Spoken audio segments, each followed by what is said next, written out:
ವಿಶ್ವ ಬಾಲ ಕಾರ್ಮಿಕ ಪದ್ಧತಿ ವಿರೋಧಿ ದಿನದ ಅಂಗವಾಗಿ ಆಳಂದ್ ತಾಲೂಕು ನ್ಯಾಯಾಲಯ ಆವರಣದಲ್ಲಿ ಹಮ್ಮಿಕೊಳ್ಳಲಾದ ಜಾಥಾಕ್ಕೆ ಆಳಂದ್ ಪ್ರಧಾನ ಸಿವಿಲ್ ನ್ಯಾಯಾಧೀಶರು ಹಾಗೂ ಕಾನೂನು ಸೇವಾ ಸಮಿತಿಯ ಸದಸ್ಯ ಕಾರ್ಯದರ್ಶಿ ಕುಮಾರಿ ಸುಮನ್ ಚಿತ್ರಗೆ ಅವರು ಗುರುವಾರ ಹಸಿರು ನಿಶಾ ತೋರಿಸುವ ಮೂಲಕ ಚಾಲನೆ ನೀಡಿದರು. ನಂತರ ಅವರು ಮಾತನಾಡಿ, ಮಕ್ಕಳನ್ನು ಕೆಲಸಕ್ಕೆ ನೇಮಿಸಿಕೊಂಡಲ್ಲಿ ಬಾಲ ಕಾರ್ಮಿಕ ಮತ್ತು ಕಿಶೋರ ಕಾರ್ಮಿಕ ನಿಷೇಧ ಮತ್ತು ನಿಯಂತ್ರಣ ಕಾಯ್ದೆ 2016 ರಡಿ ನೇಮಿಸಿಕೊಂಡ ಮಾಲೀಕರ ಮೇಲೆ ದೂರು ದಾಖಲಿಸಿಕೊಂಡು ದಂಡ ಮತ್ತು ಶಿಕ್ಷೆ ವಿಧಿಸಲಾಗುತ್ತದೆ. ಎಲ್ಲಾದರೂ ದುಡಿಯುವ ಮಕ್ಕಳು ಕಂಡುಬಂದಲ್ಲಿ ಮಕ್ಕಳ ಸಹಾಯವಾಣಿ 1098ಗೆ ಕರೆ ಮಾಡಿ ತಿಳಿಸಬೇಕೆಂದು ಹೇಳಿದರು. ಈ ಸಂದರ್ಭದಲ್ಲಿ ಆಳಂದ್ ಪ್ರಧಾನ ಸಿವಿಲ್ ನ್ಯಾಯಾಲಯದ ಸಹಾಯಕ ಸರ್ಕಾರಿ ಅಭಿಯೋಜಕ ಇಸ್ಮಾಯಿಲ್ ಪಟೇಲ್, ಅಪರ ಸಿವಿಲ್ ನ್ಯಾಯಾಲಯದ ಸಹಾಯಕ ಸರ್ಕಾರಿ ಅಭಿಯೋಜಕ ಜ್ಯೋತಿ ವಿಬಂದಿ, ತಾಲೂಕು ನ್ಯಾಯಾಧಿಗಳ ಸಂಘದ ಅಧ್ಯಕ್ಷ ಕಮಲಾಕರ್ ವಿರಾಠೋಡ್, ಕಾರ್ಯದರ್ಶಿ ಬಲ್ಭೀಮ್ ಟಿ ಶಿಂದೆ, ತಾಲೂಕು ದೈಹಿಕ ಶಿಕ್ಷಣಾಧಿಕಾರಿ ಅರವಿಂದ್ ಬಾಸ್ಗಿ, ಕಲಬುರಗಿ 2ನೇ ವೃತ್ತದ ಹಿರಿಯ ಕಾರ್ಮಿಕ ನಿರೀಕ್ಷಕರ ಅರವಿಂದ್ ಕುಮಾರ್ ಬಲ್ಲೂರ್,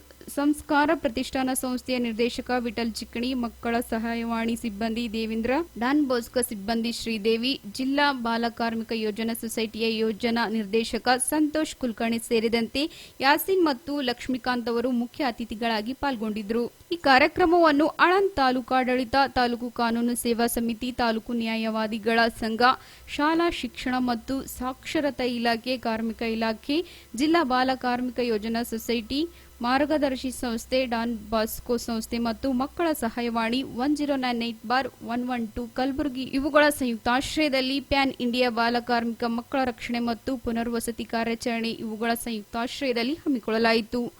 ಬ್ಯೂರೋ ರಿಪೋರ್ಟ್, ಯಶಸ್ವಿ ನ್ಯೂಸ್, ಆಳಂದ್.